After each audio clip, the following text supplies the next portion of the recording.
दोस्तों हम लोग पढ़ रहे थे सिंधु घाटी सभ्यता के बारे में और इसमें हमने इसके कुछ स्थलों के बारे में पढ़ा था।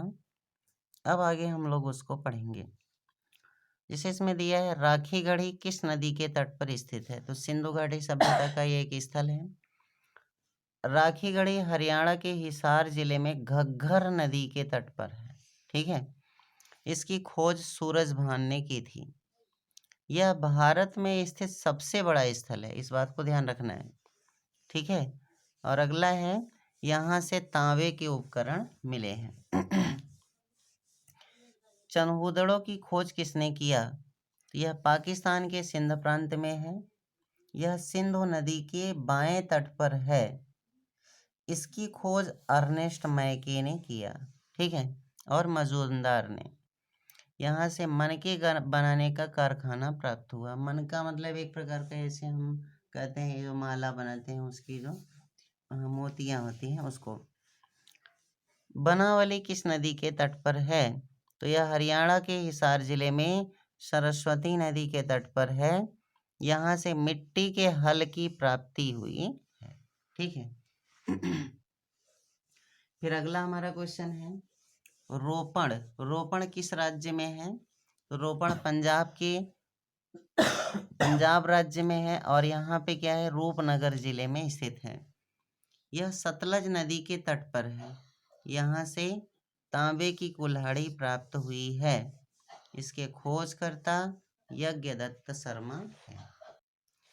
अगला क्वेश्चन है रंगपुर किस नदी के किनारे है, तो आपको ध्यान रखना है रंगपुर अहमदाबाद में मादर नदी के किनारे है। ठीक है, इसकी खोज SR राव ने की थी। यहाँ से धान की भूसी, ज्वार व बाजरा के साक्ष्य मिले हैं। अब आगे में दोस्तों कहीं कहीं पे ये क्या है, मादर नदी लिख देता है, कहीं कहीं भादर नदी भी लिख देता है, ये आपको ध्यान रखना है। सुरकोटदा किस नदी के तट पर है, तो यह कच्छ में स्थित है। यह सरस्वती नदी के तट पर है और यहाँ से कलश समाधान, ठीक है, और घोड़े की हड्डी व तराजू के साक्ष्य मिले हैं। ठीक, ये हमारा क्या हुआ, कम से कम 13-14 प्रमुख जो स्थल हैं जिनसे क्वेश्चन पूछता है उसको हमने पढ़ा। अब इसके आगे हम पढ़ेंगे इससे रिलेटेड जो विशेषताएं थी, जैसे हड़प्पा सभ्यता के नगर नियोजन पर, इस सभ्यता का पतन कैसे हुआ, यहाँ का सामाजिक जीवन कैसा था, यहाँ का धार्मिक जीवन कैसा था, राजनीतिक जीवन कैसा था, आर्थिक जीवन कैसा था, इन सब पे हम प्रकाश डालेंगे। तो आइए देखते हैं आगे। हड़प्पा सभ्यता के नगर नियोजन पर प्रकाश डालिए। हड़प्पा सभ्यता का नगर नियोजन ग्रिड पद्धति पर आधारित था। ग्रिड पद्धति का मतलब ये होता है कि जैसे सड़कें सीधा एक दूसरे को ऐसे समकोण पर क्या करती थी, काटती थी। ठीक है, थोड़ा रुकिए मैं आपको समझाता हूँ। ग्रिड पद्धति का मतलब ये होता है जैसे एक सड़क इधर से गई, ठीक है, और दूसरी क्या है इधर से, इस तरह से समकोण पर काटती हुई क्या है सड़कें बनी थी। इसी पद्धति को हम क्या कहते हैं, ग्रिड पद्धति कहते हैं। ठीक है, तो आगे देखते हैं।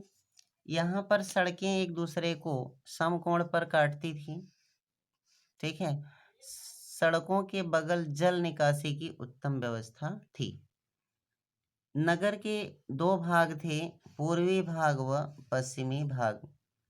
पूर्वी नगर निचले भाग थे जहाँ पर छोटे तथा गरीब व मजदूर लोग रहते थे। दोस्तों यहाँ पर क्या है कि सिंधु घाटी सभ्यता में वर्ण व्यवस्था या जातिवाद का कोई मिश्रण आपको नहीं मिलेगा, लेकिन हाँ कहीं कहीं पे क्या है कि वर्ग विभाजन थोड़ा बहुत दिखाई पड़ता है अमीर और गरीब के बीच। ठीक है, तो जो पूर्वी नगर थे वो नगर के निचले भाग थे, वहाँ पर गरीब और मजदूर लोग रहते थे, और पश्चिमी नगर क्या थे, ऊंचे वाले भाग थे जहाँ पर अमीर लोग रहते थे। ये 2 भाग जरूर दिखाई पड़ते हैं। ठीक है, जबकि ऊपरी भाग में पश्चिमी नगर में मकान बड़े होते थे जिसमें संभवतः अमीर लोग रहते थे, ऐसा अनुमान लगाया गया है। किंतु धौलावीरा ही एक ऐसा स्थान है जहां नगर के 3 भाग थे। ठीक है, आगे देखते हैं। यहाँ के मकान पक्की व कच्ची दोनों प्रकार की ईंटों से बने होते थे। ईंटों का आकार संभवतः 4:2:1 था। इस सभ्यता के लोग खिड़की व दरवाजों को मुख्य सड़क की ओर न खोलकर अंदर की ओर छोटी सड़क की ओर खोलते थे। अब उनका इसमें कई सेंस हो सकता है, जैसे कि मान लीजिए कि धूल आदि से भी बचने का भी एक रीजन हो सकता है।